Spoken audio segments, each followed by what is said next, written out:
Bismillahirrahmanirrahim. Ustaz, mau nanya bagaimana tentang lomba yang duluan bayar, Ustaz? Misalnya mau ikut lomba, kita bayar dulu gitu. Lomba kita bayar dulu. Ini lombanya lomba apa? Iya, pokoknya yang enggak lombanya kayak olahraga gitu misalnya. Olahraganya apa? Sepak bola misalnya. Ya, misal gitu, Ustaz. Di buku Harta Haram saya rincikan ini. Saya nukil dari buku Syekhana, dosen saya, Profesor Dr. Syahad bin Nasir Asyasri. Beliau punya buku bagus, Ahkamul Musabaqat fil Fiqh Islami, hukum tentang perlombaan-perlombaan dalam fikih.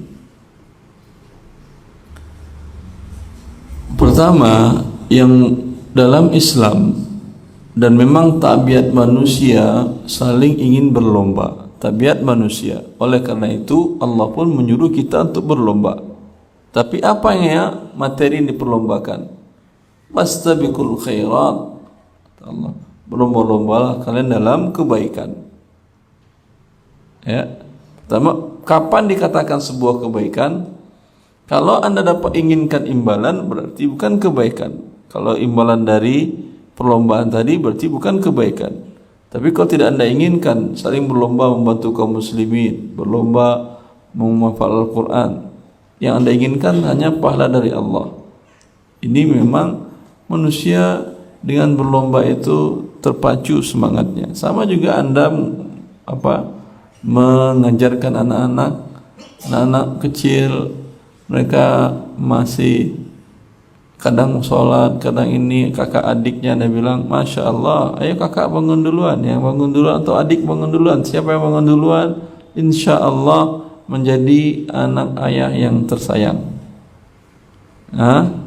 Mereka saling berlomba. Dan jangan Anda berikan sesuatu yang bohong. Insya Allah ayah kasih durian. Tidak musim durian, durian mana yang Anda kasih? Pancake, Ustaz, itu pancake bukan durian. Anda kasih, ayah kasih pancake, boleh? Baik. Kemudian materi yang diperlombakan kebaikan. Dan pun olahraga, tidak semua olahraga dibolehkan untuk diperlombakan walau tanpa ada uang keikut peserta. Ini penting karena sebentar lagi biasanya musim perlombaan di hari kemerdekaan, ya, tahun yang lalu atau 2 tahun yang lalu viral YouTube anak tentang lomba makan kerupuk.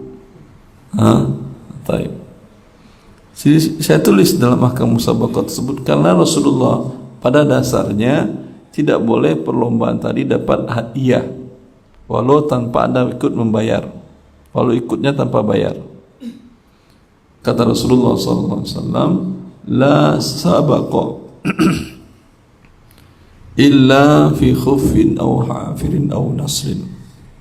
Pada dasarnya kalau perlombaan tadi masing-masing membayar, nanti yang keluar jadi pemenang mengambil uang peserta yang lain yang tidak memenangkan, maka ini murni judi, hukumnya haram untuk perlombaan apapun saja.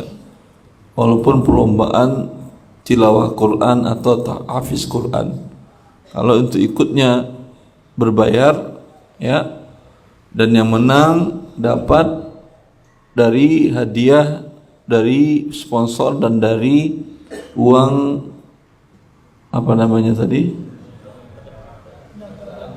uang pendaftaran, maka ini namanya judi walaupun perlombaannya tahfiz Quran, ya. Kemudian kalau uangnya dari pihak ketiga,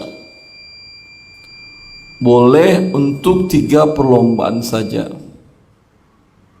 La sabaqa, kata Rasulullah, tidak boleh mendapatkan hadiah dalam perlombaan kecuali perlombaan khuf atau hafir, pacu kuda, pacu unta, dan memanah. Karena ketiga ketangkasan keterampilan ini dibutuhkan dalam berjihad fi sabilillah. Maka selain 3 ini tidak boleh. Apakah bisa dikiaskan dengan 3 ini sesuatu yang berguna dan bermanfaat? Maka berbeda para ulama madhab.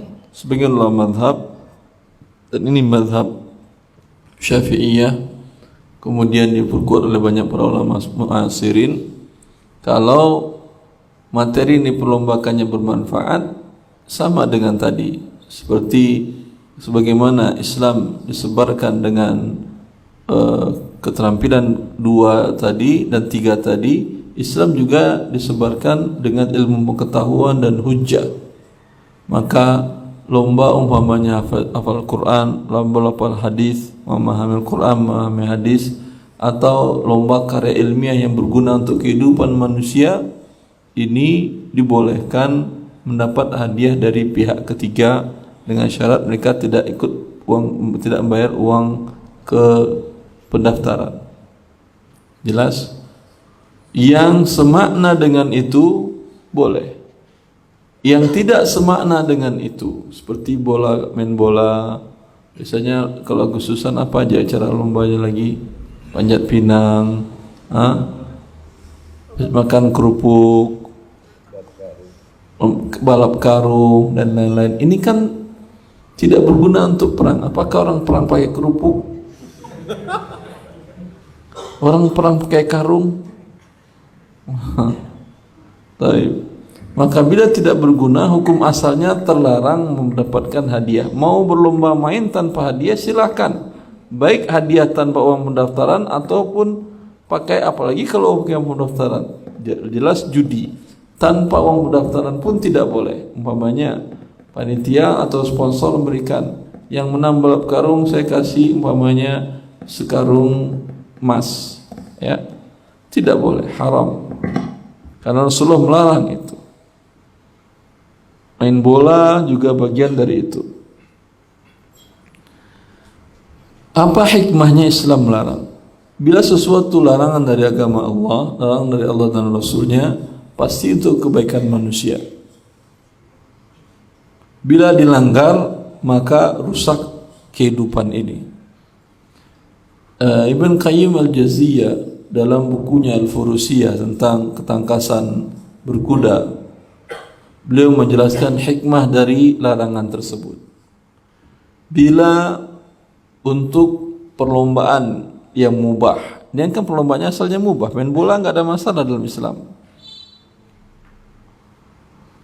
Untuk perlombaan yang mubah, bila diberikan hadiah, maka rusak kehidupan ini karena orang melakukan suatu hobi menjadi mata pencarian hidup. Karena hadiahnya besar, karena ada hadiahnya, dan itu terbukti sudah. Lebih mahal mana transfer seorang Messi namanya, Maradona zaman dulu kan. Dari biaya transfer dia daripada biaya transfer seorang ustadz doktor mengajar dari satu kota ke kota yang lain. Ada sekukunya dia, ada sekuku. Biaya transferan dia miliaran atau triliunan sudah. Transfer dosen doktor tadi, tidak ada jutaan pun tidak. Kalau ustaz itu mau, alhamdulillah. Kalau enggak mau, apa boleh buat? Hanya dakwah kepada Allah saja ustaz. Dakwah kepada Allah juga, tapi kan si ustaz punya biaya hidup, kebutuhan harus dia tanggung juga. Sehingga orang malas untuk berbuat sesuatu yang berguna. Jangankan dalam masalah agama, untuk transfer biaya seorang profesor juga seperti itu. Saya yakin lebih besar transfer seorang pemain bola kaki daripada profesor walaupun di negara barat. Apa dampaknya? Dampaknya bermain menjadi tujuan hidup. Berbeda cara pandang orang tua sekarang dengan zaman dulu. Zaman dulu orang tua mengatakan, nak, jangan main-main, jangan banyak-banyak main, banyak belajar, banyak membaca, yang rajin sekolah, sehingga nanti sukses, bisa berguna untuk bangsa, negara, dan keluarga kamu dan orang tuamu. Iya atau tidak? Sekarang zamannya bukan gitu. Nak, pergi main. Asah kakimu dengan mantap. Nanti biar transfermu hajikan bapak ibu ya. Karena dia yang mendapatkan uang yang gede, yang besar. Bila semua orang hidupnya jadi pemain, sebagian besar orang tujuannya bermain hidupnya, rusak nggak kehidupan? Rusak kehidupan jadinya. Orang malas lagi untuk melakukan penelitian yang serius, malas untuk ilmu, ngapain sampai S3, sampai tua ke Arab belajar ilmu Islam, pulang juga lebih kayak gaji satpam daripada gaji ustadz, doktor. Terbukti itu. Ya. Tapi Allah menjaga agamanya. Walaupun kondisi itu kenyataan di kehidupan sekarang,